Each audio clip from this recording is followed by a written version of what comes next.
That's good. Okay, action. Good evening and welcome to the new It's app. fatter though.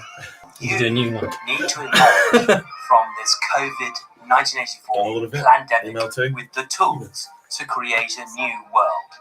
The New Athens, the blockchain think tank, brings you those tools to understand the chaos swirling around us and the forum to debate how a new generation will take control from the GoVidiots currently mismanaging our nation and our world with a breakaway civilization leaving us behind. Watch our Friday Night Lights live stream from the bunker on the New Athens YouTube channel for the best that is thought and said on the issues of the day. Ask not what the New Athens can do for you. Ask what you can do for the New Athens. If you like it, leave a like. If you like the content, please subscribe and share. I'm Lorenzo Mefsud, founder of the New Athens. Thank you so much, and I'll see you next time. We're live. Fantastic. Hello and welcome to the New Athens. Welcome to the bunker on this, the 27th of October 2020. We're here tonight with Martin Skinner, a friend of the show and friend of the blockchain think tank, the New Athens, and with our producer, Oliver Nelken. And we're here to discuss Martin's new initiative, hashtag This Is Madness, and that's the title of our episode today. First off, let's have just a kind of capsule. Martin, what is This Is Madness? Right, okay. Well, I guess it's a musical intervention to try and save what I can really only see as being a bit of a cataclysmic economic disaster otherwise. The forecasts were that we would lose about 30% of our jobs as a result of the COVID-19 lockdown, and they've gone through with a second set of lockdown measures when it was demonstrated to me quite early on that 95% of the population of London, at least, were exposed to the virus in January, February. So there really wasn't any statistical benefit. In fact, quite the reverse, quite the contrary. In the original lockdown measures, we missed it. It had already ripped straight through us. And now closing the gate after the horse has bolted is really damaging to the economy and also, therefore, to people's mental health. Exactly. And I was cast in a Hollywood movie called Suicide Saint by the brilliant director Jesus R, who's been awarded by 2 American presidents so far. He's got a film school dedicated to social impact. Fantastic. And he's on Jesus S. I can't remember how to spell it. It's like H-E, I will find it in a minute. H-E-S-U-S. He's even got his own date in Washington, D.C. Yes. Jesus R Day.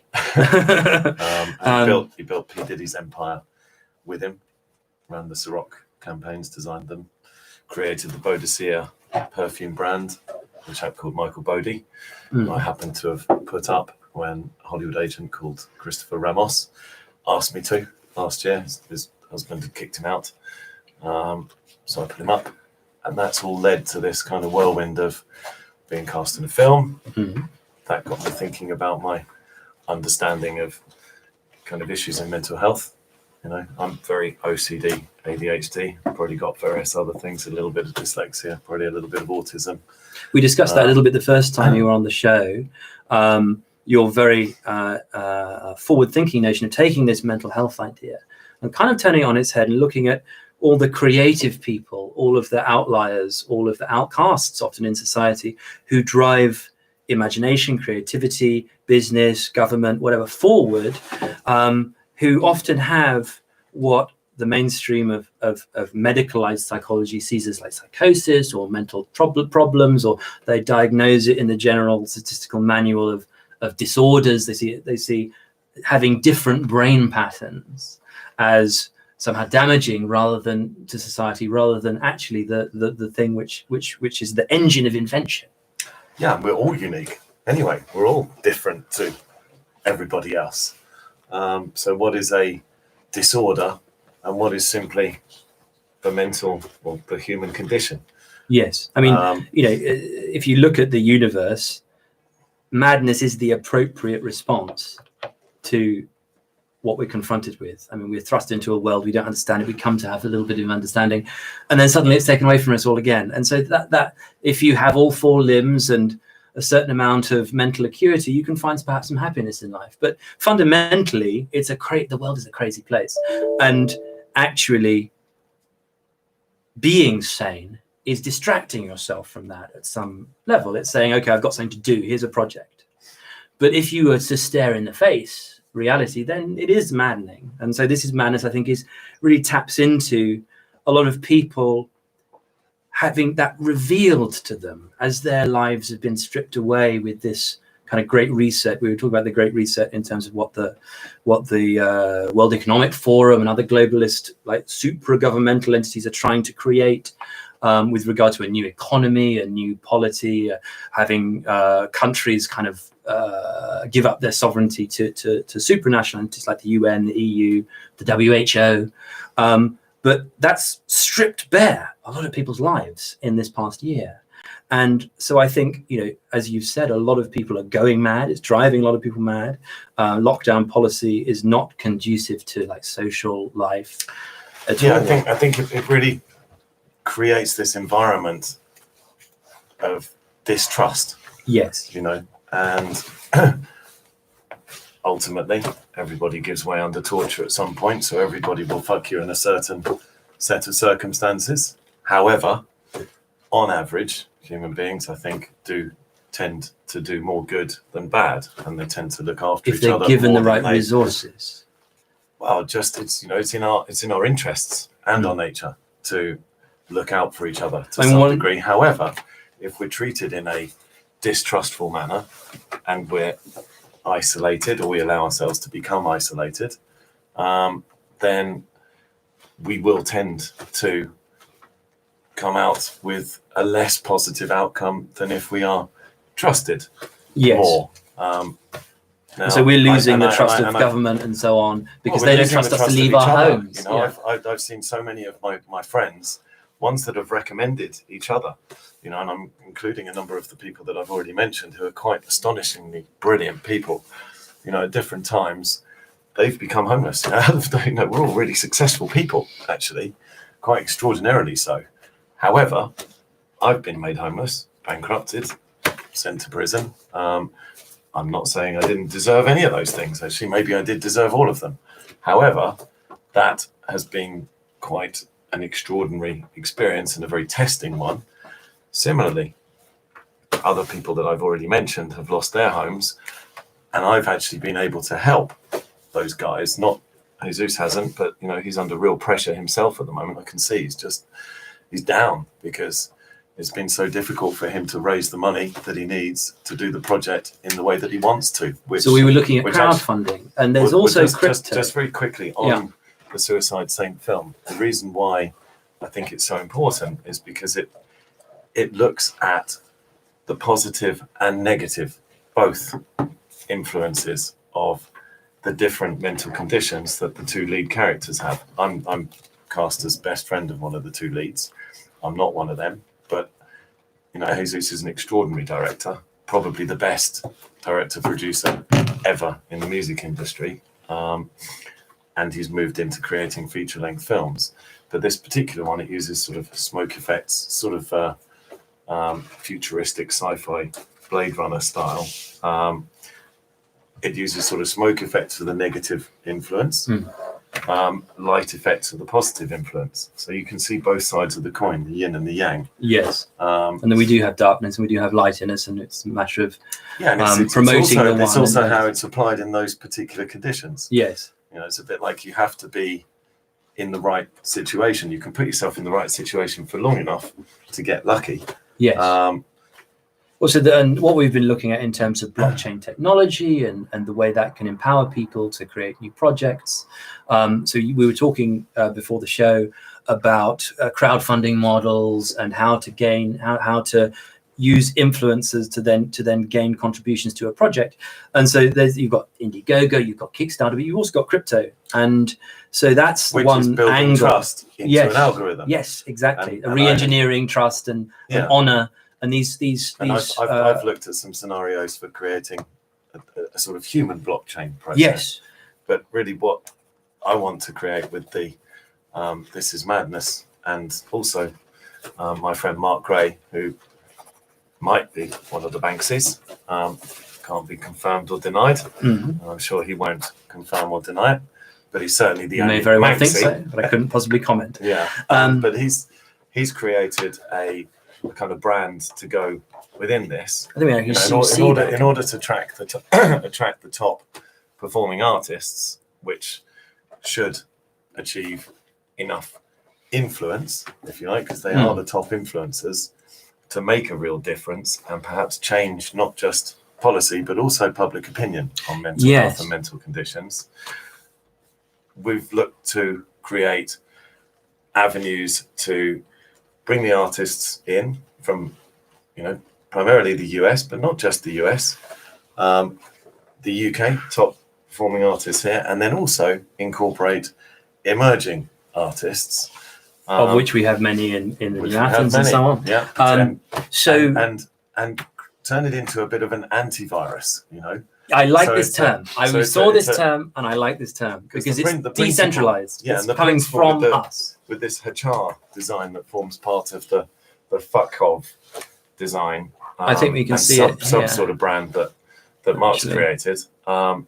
Actually, my business partner here. Here we go. I found Sheikh Mohammed Al Saif. Saif means sword. Okay, and so that's kind of inspired this sort of Hachar slash, which if you look at it, it's in balance, but it's off balance. It's I prefer it moving to the. You got it upside down. Oh no, sorry, I'm looking at it. Yes, you're looking at it back to front. So it's kind of leaning forward. So it's got momentum. Yes, it's also got action. But when I write things, because I break a lot of stuff down almost into programming code, when it's been so important, lives depended on some of my decisions, both pre being sent down and post, because I had to pay those investors back. Some of them needed life-saving treatments, operations, or life-sustaining care, and I did manage to pay the vast majority back that had issues that were that serious. Anyway, and the others I'll pay back even after I've been discharged from my bankruptcy, which hopefully should be quite soon. Now, it's an inclusive, collaborative design for me, because it's not about picking fights with politicians, any particular party. I think it's apolitical. It's actually about using the arts and inspiring people to work together. I wanted to counter this distrustful situation and environment that's out there now. Look at two of the ideas you brought up. One, influencers, and two, actually health. I think is really interesting. What you mentioned in your briefing. One, cancel COVID restrictions to save the economy and consequently lives. There's a section of the NHS called NICE, they're the drug administration body, who have to put a price on life in order to allocate their spend, which can illustrate the human cost effect quite clearly. So we, earlier on in the year, we did a show called The Great Body Snatch 2020. And so we were looking at the organ donor so-called donor registry, which had been in on the midnight on the 19th of May 2020, was inverted. So now we've done it. Unless you've got a certificate of exemption, your organs on your death are now the property of the government. And so this, you mentioned it quite separately on a different tack, but actually we were looking at this because if there's any boundary of civil liberties, then it's your body, right? You can not have freedom of speech or freedom of assembly, or the right to political life. But in the end, what it comes down to is your body. And we saw on the 19th of May, without any notice given, all of our assets, our internal assets, our organs became property of the state. Now, what's very interesting is what's the price of these? Because NICE is a part of the government, they separate money from assets. They don't value the assets. Because if you were to mortgage your, let's say you've got a startup, right? You want some investment. You could go out onto the black market and sell one of your kidneys for, I think it's here. If you take a look at the screen here, there's one estimate of the open market prices of various human organs. Oh, fantastic. Now what the government did was they turned what before was your personal private property of your organs in your body, which are yours to dispose of on your demise as you and your will and your family wish, and they turned them into assets. Right? They said, okay, the government on your death is going to take your organs and give them out. It's say like you could save 10 people, like your kidneys go to 2 people, your heart. I don't mind that. I know it's not about that. It's about the assets versus the money. Yeah. Now, when we are born in Western society, we get a birth certificate, and that's a contract. That's a contract on your life. And then when you get to demographics, when you get to NICE and you get to actuarial work about valuing the life, what's the lifetime work potential of this human? What's the potential of profit for this person? Then you start looking into, okay, well, we've got this population, so we can say these will go into these trades, these will be part of the knowledge economy and so on. But what you see here, and also the potential for debt, if you look at the mortgage crisis and the credit crunch, it was all about people coming along and getting debt and like creating debt with the mortgages in Wall Street and in the City of London. What we see here, though, which I think really speaks to what you were saying, is here's a balance sheet of if you monetize your organs, this is what you get. But this is like $1 million here in this diagram as an example. But because it's donation, because it's taken out of the market and into this walled off government enclosure of, oh, it's not about you, it's about giving to people non-consensually. They should be mortgaging us in the sense of we can issue money against our life potential. And we can say, look, if you want to do a startup, if you want to get an education, if you want to buy a house, you should be able to take the money that is inherent in your life for your like you can work every year. And this is why I think your human blockchain comes in, right? Because it's saying, okay, I have a kid, or I am more about vouching for people. What you can see here, share profits on products. Exactly, but fundamentally, here's your work coin. Here's your human potential. Is actually, I have this equivalent health. to what they should do with natural resources as well. Exactly. So we've been looking with it's just to step into this and then come back to it. You know, my concern is that that's quite an interesting way to look at the body as assets. You could do the same thing with on your balance sheet, but it's not exactly not on the government's balance not sheet. Just but the issue for me at the moment is they're looking at and this is some greater conspiracy theory going on, but I don't really give a shit about that. My primary focus is it seems obvious to me that people can only survive on average, most people, 3 months without an income. Fallow falls away. I mean survive in terms of finances financially. So from the point that the fallow income support falls away, people have about 3 months. Okay. And then if they don't have a job at that point, they've got a real problem. And potentially the stock market's massively overvalued. That could collapse. The likelihood is we're going to have some significant financial economic issues because the economy is, people just aren't working as efficiently, seriously. And psychologically, people are really struggling. And this second lockdown doesn't seem to have any immediate, expiry. So where does that go? Well, the estimate was a third of job losses. Well, that's 30%. Well, that's 11 million people, nearly 10 million. How many of those become homeless? Well, could it be 2 million in a year or two? Well, this is where we're getting I've to seen forecasts of 800,000. Universal basic income. But then we've got 78,000 people homeless now. I have a strategy or a model that those 78,000 people could be housed in under-occupied student accommodation right now, for example. That achieves the level of intensity that is sustainable, more than sustainable, because it's about 4 to 6 times the intensity of a traditional space standards compliant home. And I've got all my background in intensified, as we've discussed last time, housing and accommodation, bed-based accommodation. So hotels and student accommodation and house shares and HMOs, they achieve a level of intensity that makes that sustainable. They could then benefit from whatever the universal income initially. Okay, local authority guarantees for at least 15 years. Well, that then fits the annuity fund kind of minimums. And then they achieve a compressed cap rate, which means the value is higher for the asset with that income securing it. So they can be bought, ballpark, 40 billion. The value would be significantly more than that. They could be securitized in £50 million tranches. There's plenty of money to be made, to be shared between the facilitators, the developers, the sponsors.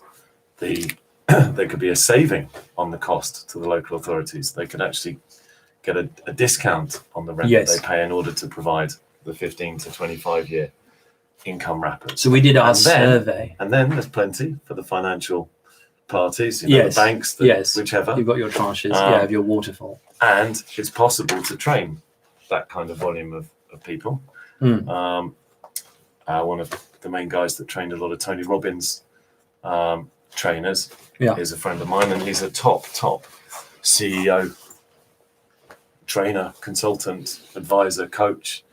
So we've been looking at all Peter of Sage. We've been looking at but then all just to quickly polish that off, you can then add in, maybe we can get corporates, brands to chip in with branding, laptops, phones, bank accounts. That would cost more like 200 million stock wise, product wise. So it's not a big sum compared to the asset acquisition of, say, 40 billion. And the values can easily be approaching 200 billion for those assets with the income. Printed 40 billion to give to all the limited companies. Exactly. But what happens if we hit 30% additional 11 million extra employed? But I mean, and then you've got 2 million unemployed, homeless. How does that? So this is where we've got. This is where we've got. And that's where it's heading. This bifurcation between the old idea of money that's being paid on a market rate based on supply and demand, and this new idea of helicopter money, where the central bank just prints out more cash to go into universal basic income, which a year ago was a crazy loony left theory about. It was voted down in Switzerland, a very rich country, because they thought, we don't want to give people universal basic income because they might not work. And now we have this inversion where everybody is getting this. But what about when everyone's a bit lost and going a bit mental? Exactly. What's required is a collectivization, as you say, and as we've been doing, and a plan that people can start building their startups, can start doing these live work scenarios where they can have a place to stay, they can be economically productive, and, as you say, get some of the infrastructure, laptops, phones, bank accounts, broadband, collaboration with other people in other fields that can kind of have that can accelerate their own progress, and training. And actually, we have seen a lot of people who are just lost for a plan. They don't have a plan. Yeah, and they have we've all found ourselves in such alien circumstances. Yes. And with the level of distrust around, it's just, society really is fracturing along every possible dividing line. Well, how about we pull together and just allow a lot more of these ideas to come out with less prejudice, judgment, stigma attached. So I wanted to play you a little, and have a fucking good party as well. A little. Because we should celebrate the failures. I can't remember exactly who it was that said success is all about going from failure to failure with no loss of enthusiasm. Oh, right, yeah. No loss, the enthusiasm's the thing.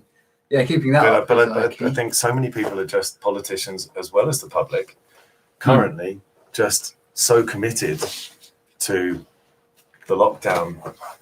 And what about looking at the stats? Right? It's fucking obvious that we shouldn't be doing this. We shouldn't have a lockdown. No longer. we shouldn't have done it in the first place, as it happens. Yes. Hasn't been a disaster for Sweden, has it? No.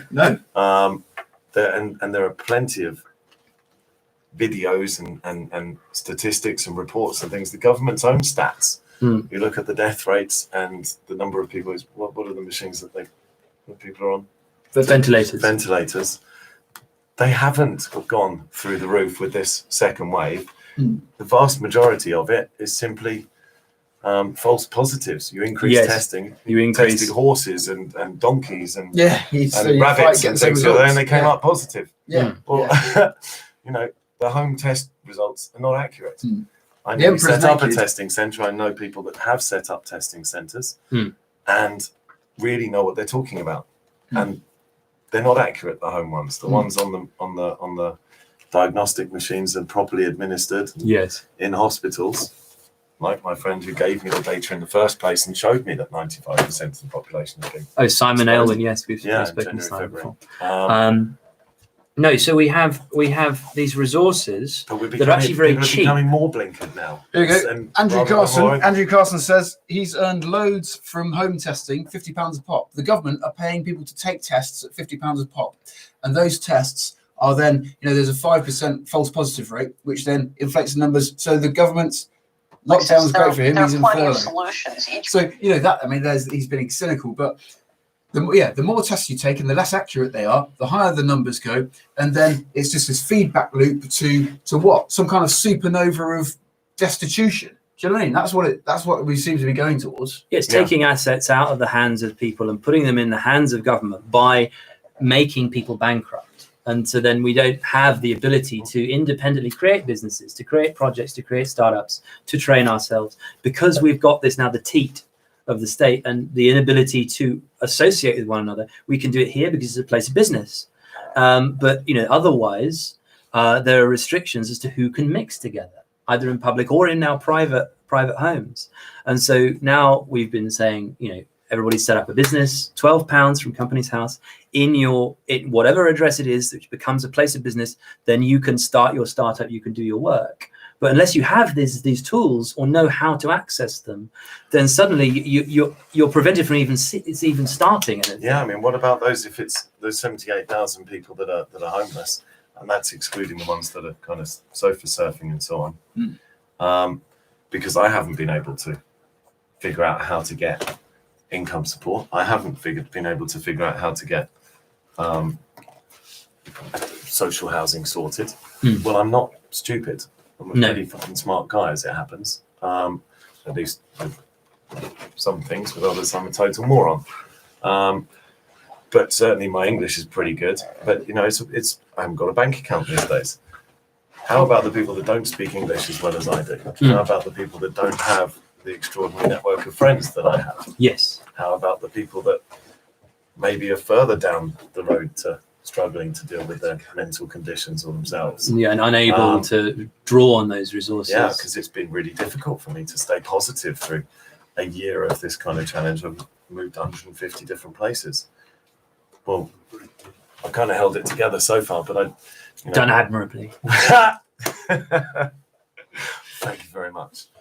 But 2 million people exactly find don't have themselves that in access. That situation, and they haven't had the experience of running their own business for 20 odd years, which is constantly teetering on the brink of collapse. That's what business is like. How do they deal with this? It's a real concern for me. But if we act quickly enough, we collaborate, we start to rebuild trust, then, and we start to celebrate this kind of stuff. Then I wanted to show you this. It's a little clip, an interesting economist who I thought would speak to what you were. Well, perhaps we could pause, thinking. Play some of these. I know this is. Okay. Here we go. I wanted to get your read on this. Okay, yeah, go for it. Are we sharing the screen? There are plenty of solutions. Each person is different. So how you would use your time in your community is different than how I would use mine. The little secret here that no one talks about is the fact that if you took the economy and you realigned the financial system with the environment so that you had a win-win relationship between living things and money, so people could make money by healing the environment or making education better or all these different things. if you get the wealth explosion that is possible and then you add the new technology, it's astonishing. Now, so the wealth that's on planet Earth could, in my opinion, be hundreds of times what it is now, many multiples. But that requires an advanced civilization. It requires us all growing up. And that requires greedy globalists not wanting to keep people poor to control them. Exactly. If they're so great, make everybody rich. We could do it. I'm going to be a tough guy because it's not just the globalists that are greedy. If you go back and look at the history of this is everybody. The swamp is from sea to shining sea. And, I've spent the last 25 years trying to explain to everybody the corruption and the money. And what I've discovered is, people believe if it makes me money, it's good. And if it loses me money, it's bad. And so if everybody's making money on war and everybody's making on organized crime, we're all pretending, we're good and they are bad. But we're all. So what was interesting here, I thought, was that she's saying you could release wealth by taking these valuations of things like the human potential, your human blockchain, or whether it's the organ idea or whether it's the property idea. And as you say, the investment is less than the return to value, much like orders of magnitude less. If you look at the carbon credits disaster, that's one really interesting point where they had the mortgage crisis and they blew that up, the CLO structure, and then they looked for what's the next game, what's the next pyramid scheme. It was the carbon credits. And if you look at that, they said that if you chop down a 100-year-old tree and burn it in a wood chipper for biofuel, biomass, and then if you plant 100 saplings and let them grow for 1 year, they would equivalent that. So your carbon credit of the 100-year-old tree, which is not the same as 100 one-year-old saplings, the instantiated value in there of that 100-year-old tree having grown and survived and created that value is orders of magnitude greater. But because it's locked in and the money doesn't reflect it, we don't value it that way. We just say, okay, we're going to trade some carbon credits on this and do another pyramid scheme. Now, what I thought is really interesting with your human blockchain nation is aligning, and what we see here is aligning incentive structure. So people are selfish. Instead of moralizing at people, which people often do in politics and economics, and assuming failure for the majority. Instead of okay. Instead of disincentivizing failure, as you say, you've got to fail. Allowing it though. Well, you've got to fail well, but allow it. You've got to fail well and often, so you know how to do things and iterate. We've been looking at that in our first 20 hours notion about how before you get to 10,000 hours and you're an expert in something, the first 20 hours are the hours where you go from no skill to proficiency. And so if we look at the way that people have been incentivized with money, we've said, well, money is just a supply and demand curve. And we're not actually going to say it's about success or it's about finding that human value. Exactly. It's about learning. And so what we can see with this potentially explosive valuation is you've just got to make not succeeding the point in supply demand. You've got to try like working something out, whether it's through education or through startups and practice. Being open-minded. And you've got to get people so they profit from that. So the money has to be awarded to those who try, who give it a go. As you say, you've got to fail openly and then use that as a means of ratcheting up the skill level. And what we don't see is then money being awarded on that basis of, well, is the value in the 100-year-old tree, or is it in the 100 saplings of 1 year old each? No. And that's, I think, where we can start getting that collectivization. We can start saying, look, here's a pathway out of this maze. Yeah, but I think there are loads of brilliant ideas that I haven't had the time to consider properly. And one, I had a really good phone call yesterday with a couple of guys that I met quite coincidentally early last year when I was in LA. One chap that I met at the bottom of Laurel Canyon, I was feeling a bit down, hungover, and I just gone and bought a bottle of cheap Prosecco. Fuck it, I'll just have a drink of this and then, start to think about what I do next. I'm just going to chill out for now. Sat there, met this guy, Prey Harper, and what an amazing guy. And I asked him at one point, who's the most amazing person that you've got as a contact? And he introduced me to a chap called Richard Kowalski, and he and they called me last night. And Richard had just got back from working abroad or something, and we discussed this stuff. And he's going to look to introduce me and look to really support this kind of This Is Madness campaign, strategy, festival movement. Yeah. I don't know exactly what we need to do. I really don't. That's why I need other people to get involved. We need to get some money behind it. We need to attract some influencers. We need to get kind of Middle Eastern tour or Chinese tour or European tour, so that the performing artists that I'm effectively asking to perform for next to nothing for the UK one, or maybe we'll have a big one in California in the summer. That was certainly where we were heading yesterday. But we could have can we have a Woodstock? Little mini ones, absolutely. Yeah, what we need to do, we need a Woodstock Burning Man, which is fuck the regulations, and just fucking do it. It just needs to be done. Or we can have opening minds ones, mini ones, okay, which is what we kind of came up with yesterday. We can obey the regulations. This isn't about necessarily. As long as we're in a place of business. Rules. Yeah, look, then we have. I'm not suggesting that we have a massive kind of illegal party at all. I actually think that we should be collaborating and working with the policymakers to get this heading in much more logical directions. And really, if the stats are right, that's certainly the ones that I've seen, then we shouldn't have the lockdown measures. But people are too close-minded to this, not just in government, generally, I think. Well, I've been attacked on social media just for posting videos that seem extremely well statistically evidenced and supported. Yes. And they're apolitical. These are economists, posting and interpreting these figures.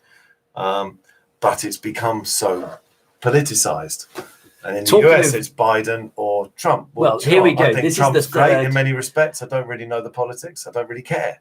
This is the third way. So I don't know if you caught Kanye. Can we take a pause? Yeah, I don't know if you caught Kanye West. He might get involved. Talking of influencers and politics, and actually what we saw on Joe Rogan the other day. Here's a little clip. Okay, you can hang out. Really interesting things. On Joe Rogan. So he's running for president. We lift our hands and give you praise, glory. Is he a madman? This is madness. God Almighty, we lift our hands and give you praise, glory. But picture 100,000 people. Is he though? Because I don't. Yeah, I think he's a genius. Of course, he's a genius. He and has the reason his why mad moments, I'm sure, but that's because he's gone off on his own OCD path. I know that other people don't understand. I thought you'd get it. Because he's a write-in. He's a write-in right now for the presidential election. You can write in Kanye West on your ballot in America, and you can vote for this man for president of the United States right now as an independent. Now, well, guess what? Ramos, who was struggling, and I had friends, amazing friends in the US as well, covering his hotel bills because he was made homeless for a while. Okay, and he was getting really angry. He was taken control of by doctors. They hospitalized him. No, I'm talking about Ramos. Okay. I was talking about Kanye and then West. 2 or 3 nights ago, yes, I knew he was friends with Kanye West, but he's now partially managing Kanye West, he told me, and his financial setup is sorted. Maybe we could get Kanye West supporting this, but I don't want to, exclude Trump either. I think Trump's brilliant in many respects. Biden, I don't know. I haven't really studied him, but I'm certainly not looking to exclude the liberals. This is about the slash for me is this or this or this and that and the rest. Yes. So what was interesting about this is he's tapped into the same zeitgeist with what he's doing. He's creating church called Sunday Service. He already runs it. Which is why he was looking at this like big choral notion. And why, when you said musical intervention, it reminded me of this, which only dropped the other day on Joe Rogan's podcast, that he has been looking at, okay, how do you build a structure for the people? You've got to look at orphanages, you've got to look at care, you've got to look at building homeless people in shelters, soup kitchens, but then you move on to schools and universities and so on. And so he's gone down to Calabasas and he's created like his own Kanye nation around this church.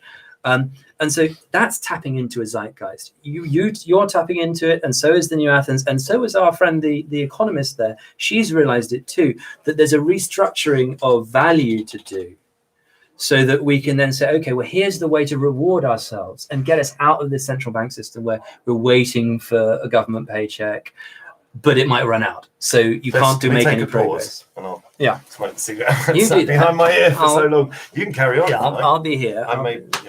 Come in a second. Right. Thank you very much, everyone. See you in a bit. So, Martin Skinner, everybody. Hello. Oh, we've ed in the building. Yay, fantastic. Ed. For a musical interlude. A musical intervention. Yes, exactly. A musical intervention. Here we go.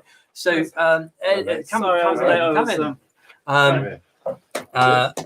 Welcome to Ed Mirza. Come around. What do I do with it? Sorry, I'm late. I was parallel parking.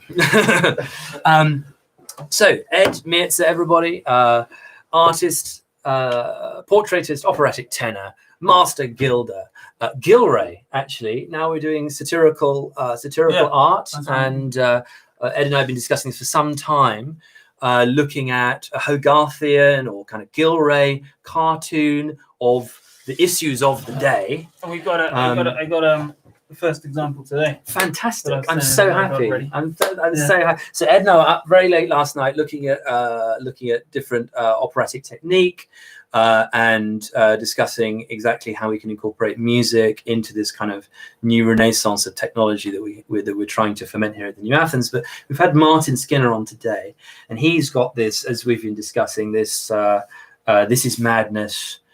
He's calling it a musical intervention, which is, I think, is quite an interesting point of access to how to heal and how to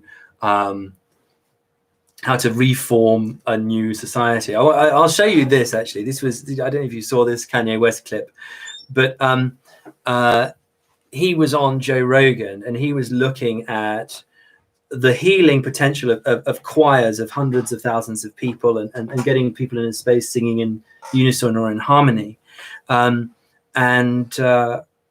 he's created this kind of compound down in Calabasas of creating housing and a school, university, and create opportunities for people to be creative and get out of the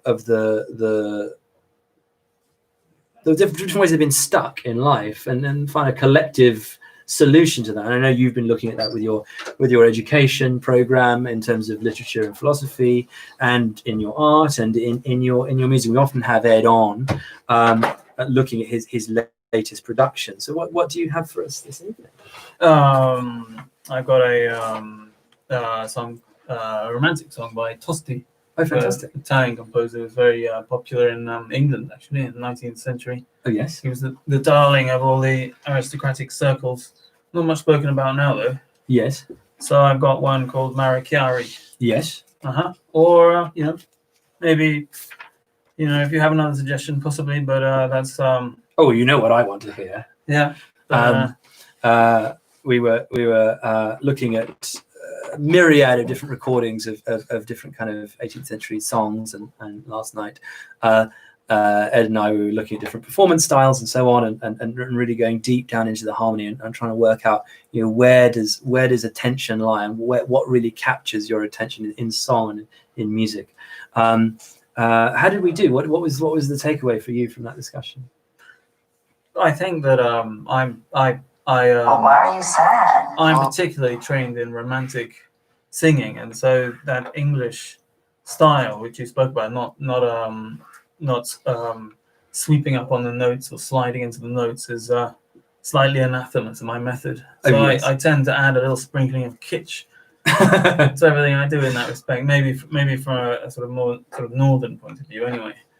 But you know, in hindsight, it can always be a bit different how you've interpreted a song. So you know, I've got these recordings, and I may look back and think that you know they're going to have to be revisited and done in a more purist way. But that's you know, that's just the particular way that I'm trained some more romantic style.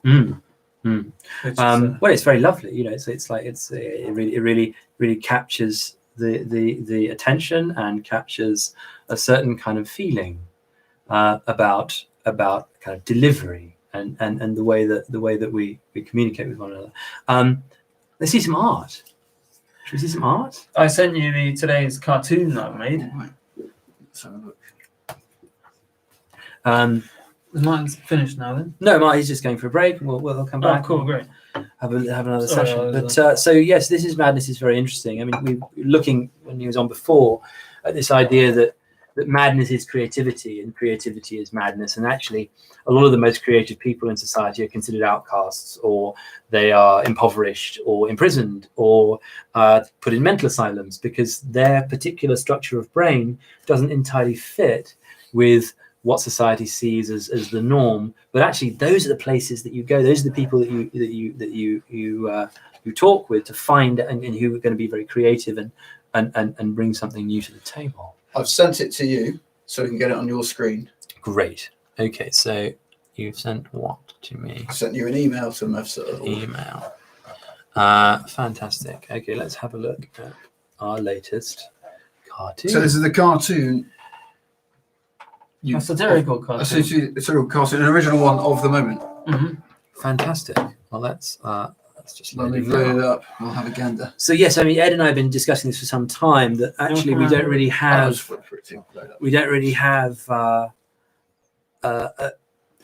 really a lot of popular art about current affairs. You know, maybe you have some Guardian cartoons or some cartoons in newspapers, but I mean, Ed comes from a fine art background.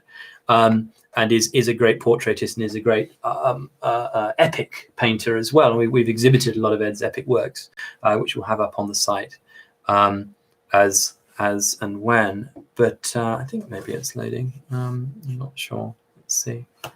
Maybe it'll come through on here. But has it gone out of your outbox? Anyway, we'll see if it arrives. Anyway. While we're waiting for Ed's cartoon, yes, I'm going to introduce Dan James. Hey. Hey. How are you? Yeah, very good. Dan's a lockdown skeptic. A meta skeptic squared. A counter skeptic. A meta skeptic. Yes. No, actually, I'm interested in the conversation, first of all, because I saw someone open to changing their mind slightly for the first time in the discussion. That's one of the things I'm kind of interested in. Just earlier, about 15 minutes earlier. Yeah, I think that the discussion about stuff gets so confused that you end up arguing against a certain side for reasons that are actually not necessarily the correct reasons often. Okay. So, for example, did you Lord Sumption's been on tonight talking about lockdown being a massive power grab by the government, basically. I mean, he sees it, and we see it too, as the greatest violation of civil liberty since slavery. You know, yeah. And so you take a whole society of people and you then strip them of all of their Magna Carta kind of Bill of Rights, freedoms, and say, look, well, we're going to take control of you now. Yeah. And without disagreeing with that at all, I think it's very difficult to make that point without. It's difficult to hold the idea that can be true, but it can also be true that you can have principled reasons for wanting to shield people and look after people, and of course. And I think Sumption's very clear on that. Yeah, but it is very difficult once you get stuff down to the headline that gets taken away into the soundbite, soundbite, and I'm kind of interested in the way that we meet people through Facebook comments and stuff like this, where you have no context for the people that you're meeting, and so opinion becomes representative. People represent opinions, and you meet an opinion straight off, and so you don't have those layers of context in order to kind of understand it. I'm just interested in looking at ways that we can improve that conversation. No, definitely. I mean, where assumption is, I mean, and that really it spoke to me immediately when he came out. You know, he is in a elevated class of people at risk of getting the plague, and he from that position says, actually, what we need is a scenario where as with everything else in society, whether it's skydiving or riding a motorcycle or crossing the road or leaving your house, we have a social contract of, I'm going to take a risk profile for me, and then I'm going to work out how that matches with my sense of life and limb. And no matter what my age is, and no matter what my category is according to a public health doctrine, that I've been assessed in absentia, not by a doctor face to face, not by my doctor, but by a public health bureaucracy, has said, oh, you are in this position. And he says, look, even though he's like 76 years old, whatever, he could get plague, he wants to go to the theatre. And he knows a lot of people who are patrons of the theatre and theatre practitioners who are perfectly willing to all sign the waiver and accept the risk. And in the same way that if you don't want to fall out of the sky, don't go on a plane. That's everybody's right. Now we've got this public health doctrine that then supersedes how we interact on every other basis in society, and that is chilling. And that's chilling of all of our interactions and all of our lives. There's one very important point that he made, which goes back to a point of trust and how these. I think often when we're talking about this, we talk about both the way that it's applied. And also how it should be applied, kind of thing. So when we talk about Sweden, not having a lockdown and stuff, there's also an element of that whereby you could argue that they were treated more like adults and told the information, and there was a whole layer of trust that was there in a way that wasn't here. So one of the points that Assumption makes is on the 23rd, there was the lockdown and the announcement that these are rules and it's not optional. Boris Johnson came out and said, whereas actually it was only 3 days later, on the 26th, that this actually became law. And that's one of the key points for him, is that actually this was ruling by diktat. Basically. Yeah, I mean, it became an act of parliament, which is different from the law in the common law. I think we all have to disagree with that, but I think there can be an element whereby we can be prepared to give up some civil liberties for particular moments in time, for good reasons, with an authority that we trust. And I think if we conflate the two things, that we currently have a government that it's very difficult to trust on these issues, with the fact that we should never give up these things. I think sometimes when there's, we didn't know what was going to happen with this virus the first time round. The information coming out of China was very, very sort of difficult to know whether to trust or not. And so there was a good argument that, if anything, we should be risk averse, because we just didn't know what was going to happen. We didn't know whether people could be reinfected and stuff like this. So in one sense, sometimes that can take needing a strong lead and going like, okay, this is what we're going to do. We're going to do this. These are the reasons, and we want everyone to join us in doing that kind of thing. Obviously, all of these things require the will of the people to actually impose, because otherwise they don't work. You can't police them on a practical level. I was in a pub earlier where people weren't wearing masks, particularly, kind of thing, and you can't always be on top of that. Let me pause just there. And we'll come back to that in a moment, because assumption and this stuff is very interesting. Dan, James, we'll be back with you in a moment. We just got to do a closing propaganda pitch from Martin Skinner from hashtag This Is Madness. Martin's got to go. We had a great discussion earlier about some of the notions of what a musical intervention might be, and we have some exemplification of that here in Ed, both in terms of art and music, and so we'll be carrying that discussion on. But Martin needs to make a pitch for what This Is Madness is going to achieve, and what the first steps that we can all do together to get this show on the road. Yeah, well, we need to do a bit of a capital raise. So we're putting together a crowdfunding site. Can't give you a website or anything for it yet, but it'll be along the lines of This Is Madness. And we've got the merchandising side of things coming together under the Fuck Cov sub-brand, which Mark Gray may be the Banksy, certainly the only Manxy. And that's under the FUKCOV.com website. That'll be up around midday tomorrow. And that's a way that you can signal that you're in the silent majority, subtly, but with a phone case or with a hat or with a mask or with a t-shirt, that you can signal in a way that's socially acceptable that you are in revolt against some of the negative externalities of lockdown policy. Yeah. And you can see who your friends are, Yeah, and if you want to have a look on social media, well, Martin_Skinner is my Instagram. If you search for Martin Skinner, you'll find me on Facebook.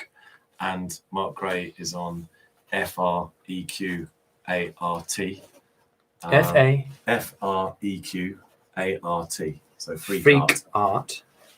Yeah. Great. And is that Gray with an E or an A? GRAY. GRA. Yeah. There we go. Yeah, Mark Gray.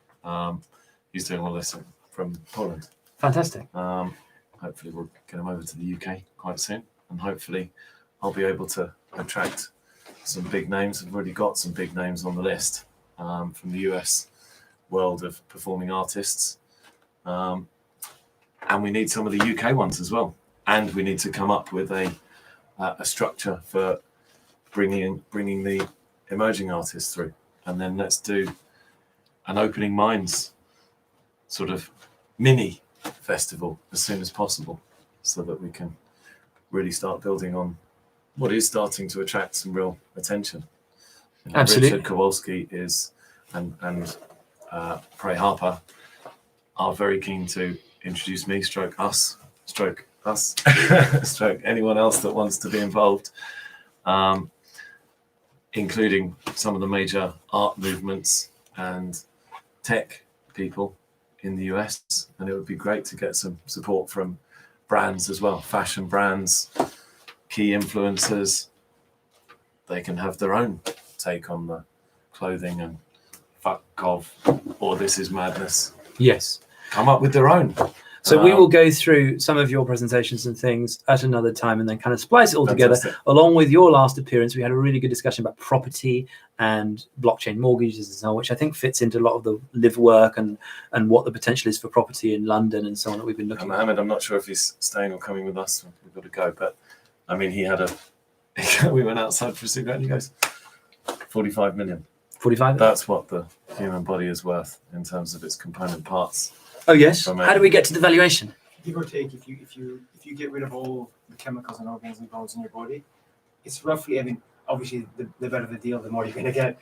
But roughly, it's about 45 million. Most medical. You say million or billion? Million. Million. So per person. Per person. So you could. So with your birth certificate, you can get a self-securitization of. Now I've got my 45 million of. Yeah. Like my work, what I can do in life. So think of it this way. Look at it like you were saying with Martin. Look at it like a property. Right? Yeah. So for most medical professionals will say you're worth about 550,000. But let's just take the 48 million, right? Yeah. Best case scenario. 48 million. If someone were to give you 60% of that as value, yes, you're looking at 27 million, right? 27 million. If you put it in the bank and you get 3% on it, which is fairly fair, that's 810,000. Split 12 months, 67,500. 67,500. I think there are a lot of people that can produce a lot of great things when they're working in that type of stress-free environment, at least financially. So per month. Per month. So if you look at it, we go. So you take your principle of your 45 fiat of your body, your potentiality, and then you say, okay, I'm going to derive an income from that as a deposit in a savings account. Exactly. That's if you're not going to speculate. Exactly. And if you trust the currency, then you can store it there. And you say, okay, I'm going to draw down that coupon and say, right, I'm then going to invest that in my project, my startup. You are the asset, essentially. Yeah. And so that is a way of then getting behind the need to produce value and say, well, you are value. The value is already in you. You're the potential. Exactly. And then that's a means of then reflecting that potential, allowing you to instantiate that in the world, rather than saying, well, you've got to be poor and then work on your project without resources, because all you've got is the body. And if you think about it, there's so many brilliant people out there that never even get a chance. Exactly. I mean, there's an element of luck as well. There's an element of determination, exactly, and there's also an element of lack of education, and then beyond that, to not knowing what you're good at. Like some people go through their whole lives and find out later on, oh, I could have been good at that, but then they're outside of the pathway. It's almost like an incubator. Yes, exactly. So we've been looking at startup acceleration and tech incubators. We've been taking a lot of tech projects around blockchain and bringing them to fruition in terms of receiving investment, and also in a roundtable of different skills. So if you're a lawyer or an accountant, or you're a coder, or you've got understanding of logistics, then you will have your own project, but also you'll be able to contribute to the others which have that gap. Exactly. You'll have your main line, which is your bread and butter, but then you can spread out to other things, and that's where you share. Yes, and that kind of notion of startup professionalization is really where we're looking to have with the New Athens and the way we're incubating projects. Exactly. I think we should have a further discussion. Definitely. And you should come back on the show. What are you up to in life? At the moment, I mean, mainly I'm based in the Middle East. My lines are essentially real estate, investments, automotive, aviation, and defense, so quite diversified. But my main lines are real estate and defense. Great. Well, we had a discussion with Martin about blockchain mortgages, live work in abandoned buildings, so taking like the WeWork model, as we were discussing a little bit before, and then putting on top of that both living in a kind of maybe a not necessarily a dormitory, but a micro home style living.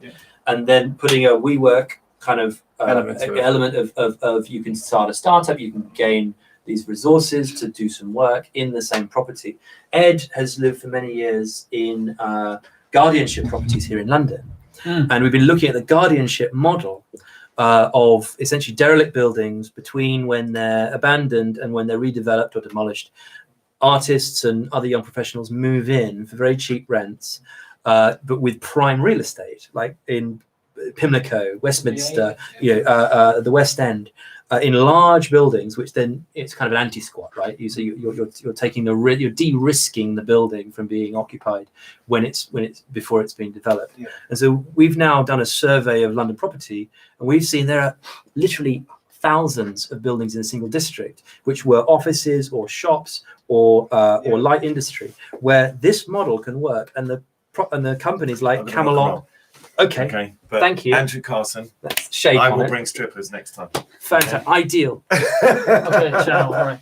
Okay, good to see. Free the people. Thanks, everyone. Okay. Cheers. Thanks, Martin. Catch you soon. Pleasure. We will be in touch. Get Martin to send me your details. He probably already has. Let's be in touch. Thanks, mate. Pleasure. You got a plate. Right, cheers. Which should I do the song now? Or? In a minute. Let's get there. Is a pleasure. We'll be in touch. Our contributors, everybody from all different walks of life, all working really hard. We lost something. And Dan James. Welcome to the show. It's such a pleasure to have you. So we were talking about assumption and consumption. You mentioned trust. And what I wanted to mention, that's a good idea. What I want to mention with regard to trust was it really depends where it comes. Where's the origin point? Because what you said to me a few moments ago, if I remember correctly, was we should be trusted. We could potentially be trusted more as they were in Sweden. But that's, to me, where a lot of the inversion of our society has come from, because there was an interesting, we featured it on the show the other day, there's an interesting Tim Pool discussion forum a few weeks ago where they were talking about lockdowns in America. And America is very interesting because it's a republic, and so it has a slightly different. The government comes from a different place, and Tim Pool said to his co-host, "Oh, and yeah, we'll be given citizenship by the government." And he was drawn up and said, "No, we're not given citizenship by the government. We delegate to the government our public services, our public servants. We delegate some functions to allow us to do division of labor and provision of sort of public health, whatever." And that comes from the people. And so the government doesn't give the people their citizenship, and the government doesn't entrust people with the civil liberties. Instead, the people give the government a delegated trust. And that's where I think our society has been broken, because we've forgotten that actually it starts from the people. Now here it's different. Her Majesty's government, Her Majesty's Armed Forces, Her Majesty's Police Force, Her Majesty's Civil Service, the name's on the door of who really owns it. So we are living in a slightly different reality than these guys are. And the reason why we fly this flag here is because we think it's really interesting, along with ancient Athens as a political model of a direct democracy, looking at the 1776 model and looking at the American Constitution as a means of really getting to grips with where the power in our society comes from. And so I was interested in that little moment of where we should be trusted. No, it's we need to have the discussion amongst ourselves, and then be telling the government what it is that we wish. And that's been lost, I think. Yeah, I certainly I get that. I think there's a lot of confusion. I guess we live in a democracy which has, in recent times, in the recent election, was, for example, skewed over a specific election issue. So we have a 5-year term, and we have a government that made an entire 5-year term about a single issue. What do you think that issue is? Well, it was Brexit at the time. You think so? It was between a very simple narrative on the one hand of get Brexit done, which was essentially a narrative saying, you're so bored, we're not even going to give you a narrative, but we're just going to tell you it's the end of the narrative that we've just been having for 4 years, kind of thing. Versus on the other side, a narrative that that was too scary to some people, that was easy to attack for being too left-wing, too socialist. Turns out is kind of not that out of the picture of what we've actually been doing over the last 6 months because of the pandemic, as it happens, kind of thing. But basically, we have no ways of feeding back. If you're going to start a company, a startup, and you're trying to work out whether you're actually answering a question and serving the people that you're trying to, your customers, you test and you ask them surveys, and you send little pop-ups to go, hey, are we doing a good job? And that happens once every 5 years, basically, and every now and then in local elections and stuff like that. So it's a very, very kind of vague system that we have. And there are so many basic ways that we could be feeding back to the government and giving them more power if they're doing well and slightly less power if they're not doing well. For example, you could, and this is a very simple, basic idea, but you could have an optional 1% increase in your tax that you could optionally pay. Not a lot of people would pay it, but if the government's doing a good job, a slightly higher percentage of people would pay it than normal. Yeah. And that would be a measure whereby the government could go, hey, we're testing, and this is a physical thing. People are actually paying a bit more money in tax because they like the job that we're doing. So and we have nothing like that. I mean, it sounds like a new idea. Why is that a new idea? You mentioned cycles. Yeah. And you said the major cycle was a 4-year cycle based on Brexit. Yeah. As a meta-skeptic, I'd like to offer you another cycle, which I think, and we've been looking at on the show that we're going through. Oliver, if you show the screen for a bit. So this is actually you need to see this one. So that's backwards. Yeah. So this is the cycle that I believe in, that we've been looking into, that we were actually in. So this is a graph that shows real GDP per capita is the blue line, and the two key metrics here are the real GDP per capita and the real median weekly earnings of full-time workers. Right, this is based in the West. This is an American graph, but this is true of Britain too. Yeah. So is that showing a disparity in? So here we have the timeline on the x-axis between 1947 and 2014. Yeah. So you see actually we can do this. If you see this is this financial crisis, and then here is Brexit thereabouts, and then here actually here is Brexit, and then here is us. Now the longer cycle I'd like to point to is 1971 to 2020. Now in 1971 here you can see there's a decoupling between the blue line and the red line, which were flowing together from 1947. Now what this means is the red line is your average worker and what their take-home pay is every week. Yeah. And then the blue line shows if you take the number of people in the country and you divide it by the wealth of the country in that year, this is the pie shared out. And so as it more used of the money is going until 1971. Yeah, until 1971, your let's say your Detroit auto parts worker. That's your average guy in America in the mid 20th century. Until 1971, they tracked together. So the average worker was about his own share in the GDP taking home, and that's kind of like a fairish way of measuring equality of opportunity, perhaps. And then we have this after 1971, we have this separation, and we have this what we call this is a financialization of the economy. So this is where you get like trading places, pork belly futures. Instead of farming, we start making contracts about what the profit of the farming is going to be in a year's time, and then we start this Wall Street and City of London trading scam where we don't create wealth. The real terms. This red line doesn't go across, it goes down because the currencies are inflating. So the currency is devaluing over time. So if you measure it in the dollar or the pound, then you're losing on this red line, which is then tracking away from this is where the rich get rich, right? Yeah. Where you take the profit motive and you say, okay, we're going to take a securities contract, we're going to bet on the future price of mortgages or crops or natural resources and so on. And then this is where the profit comes in from our society. And we've been kind of having these empty calories. All of us in our society have been relying on these empty calories for 50 years. And so 49 years is this notion of a jubilee. Are you familiar with the jubilee?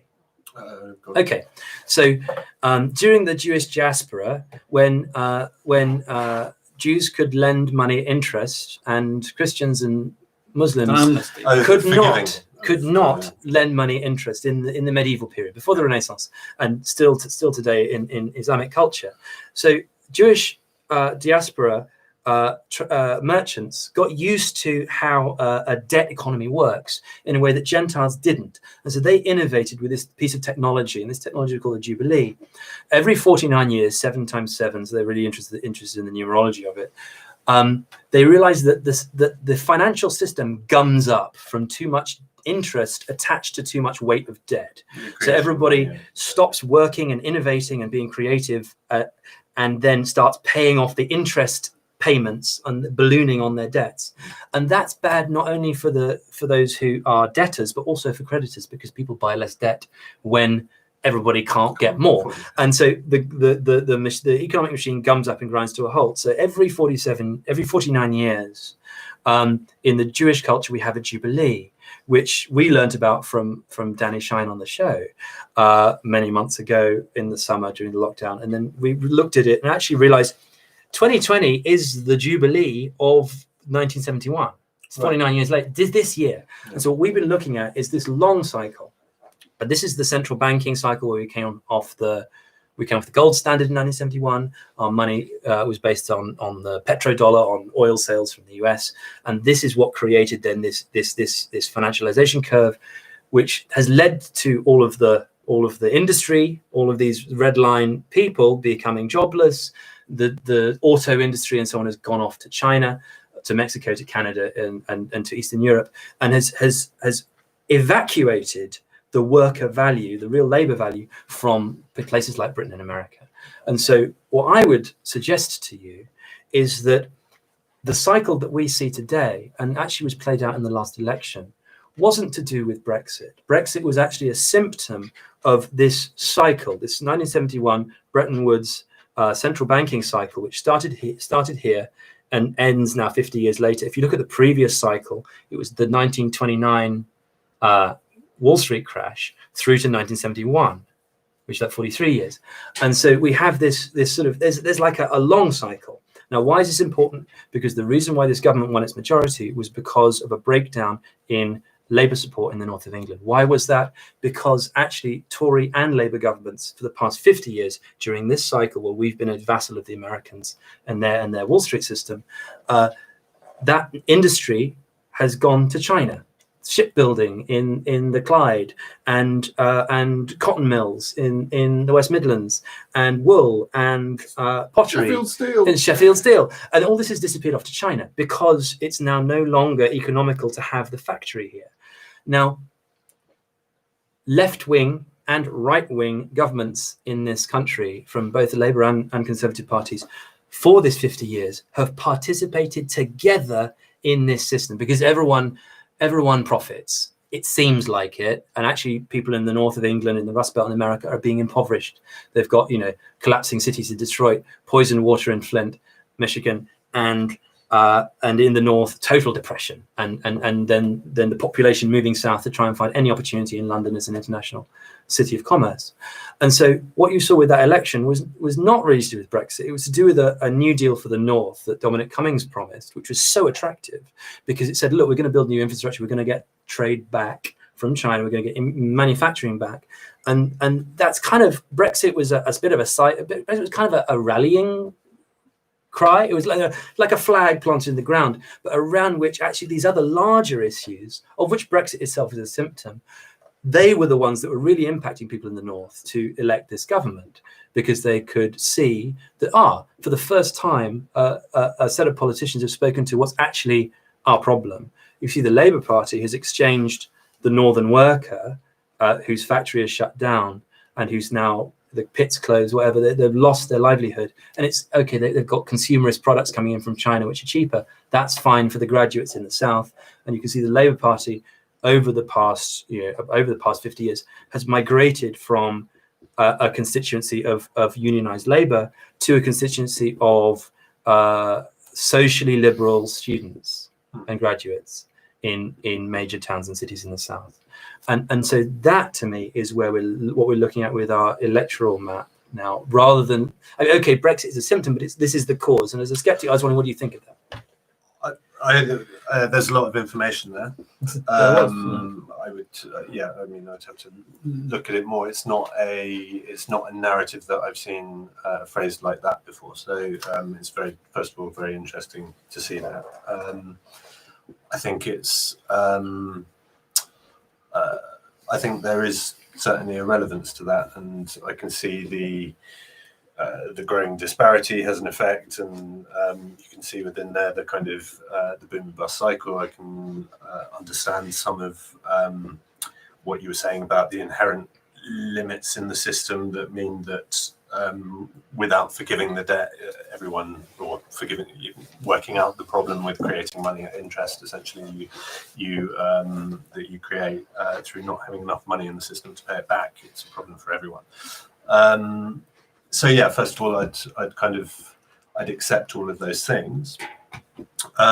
Secondly, I'd say that it's precisely this difficulty about talking about it that I'm kind of interested in, because Brexit may just be the kind of the flag waving thing on top of it that actually gets people to choose a side or whatever. Yeah, you're interested in Euro, UN, WHO, globalism, or you're interested in the World Economic Forum. You're interested in this notion of the Great Reset, which we're seeing now as crystallized into something which, like, we're coming to the end of an era, right? This 50-year cycle. And so there was always going to be Brexit and Trump as well. We're always going to be this turning point. Are we going to go towards the UN, the EU, and globalized government structure? Or are we going to go to this new economic nationalism of whether it's the Rust Belt workers in England, Rust workers in America, the North in England? And what we don't really think about is the Lao Beijing. I don't know if you come across the Lao Beijing, the old 100 names. So in China,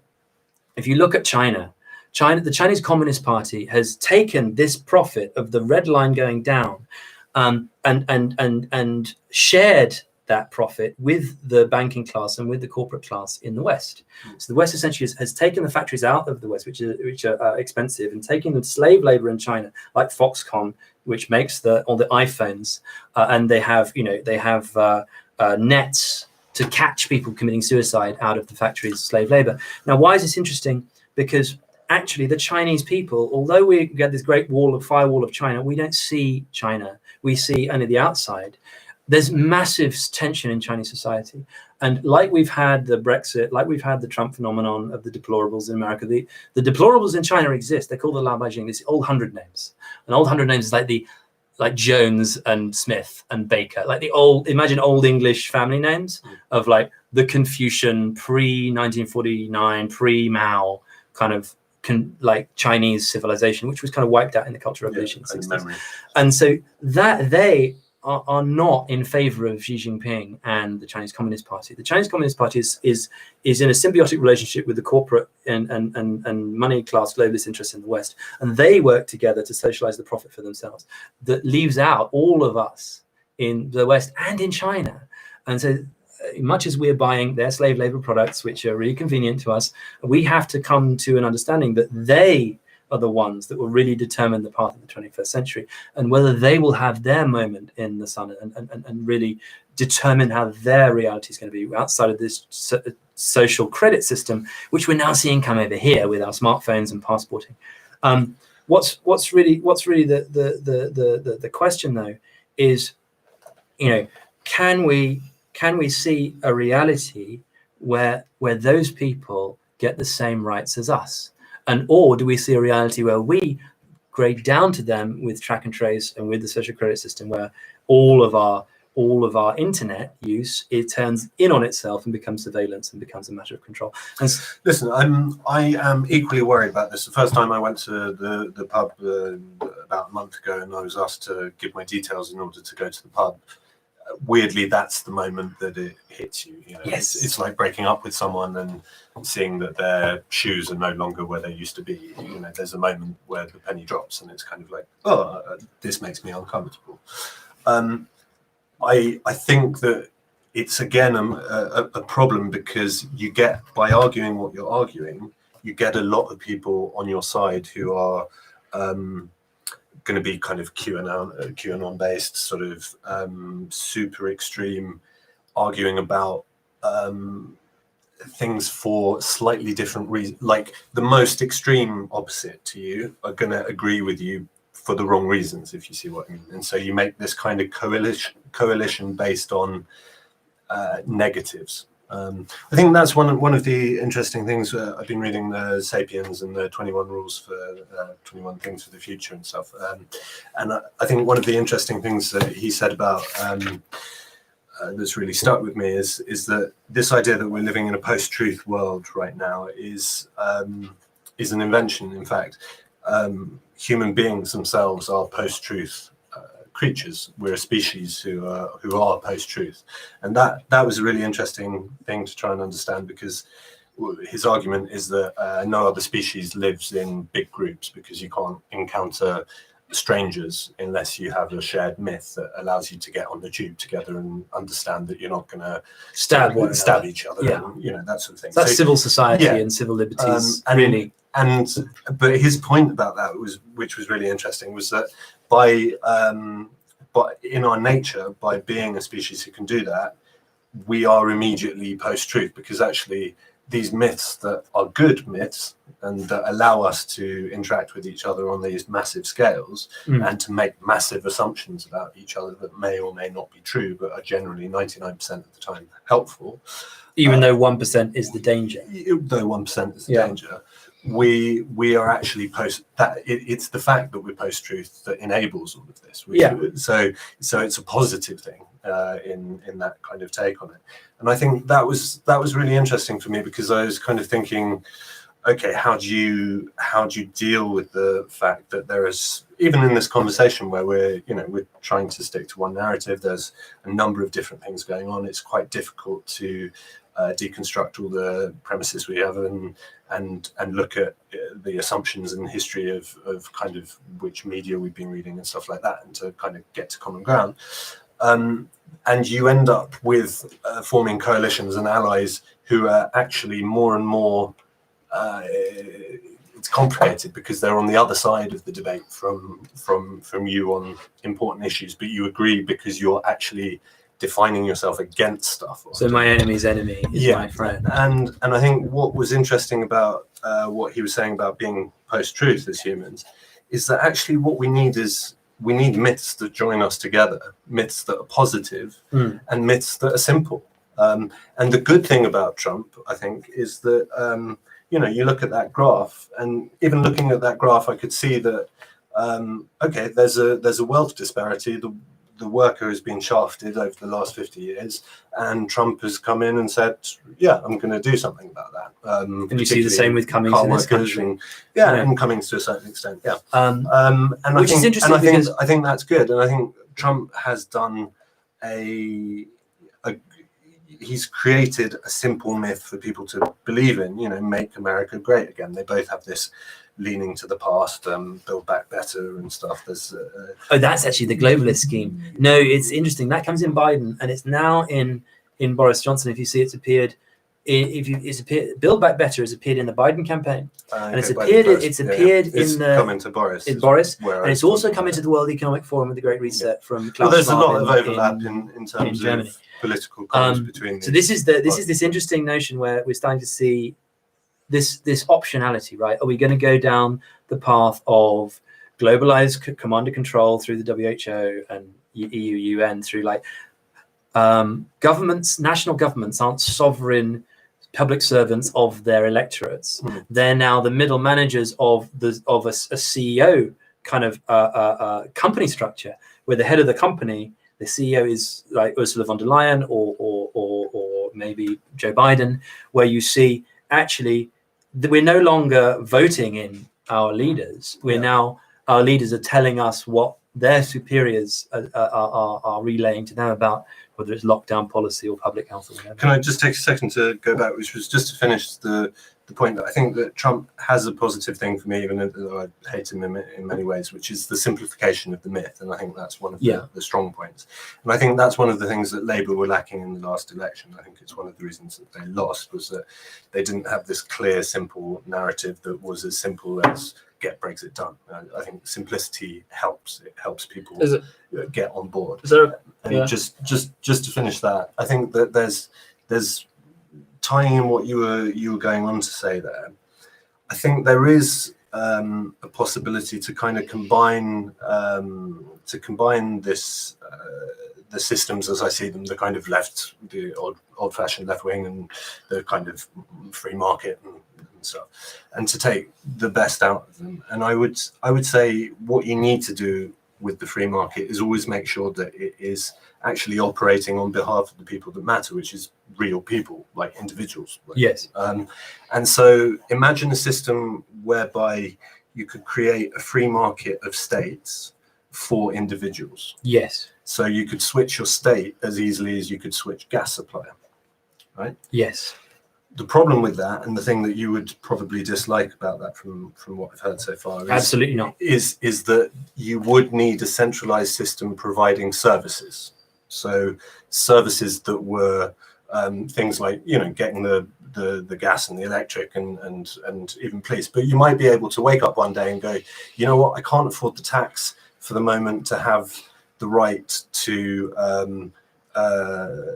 not be discriminated against on this ground. So I'm going to give up my right to not be discriminated against, but I'm going to pay less tax for 2 days until I can get back on my, but whatever it was, the point is you would allow the market to decide what people found important. Yeah, absolutely. And you really hit on something. If you can make the market work for individuals and make it easy with technology to switch, the problem is any application of that, I fear, would need some kind of centralized system, and you'd need checks and balances in place, as we often have in functioning democracies. You have kind of 3 sort of pillars of power that each have a check on the other. Yes. But that's a kind of positive idea for the future. that I think is fairly simple and would appeal to both, certainly to people who believe in the free market when it operates correctly.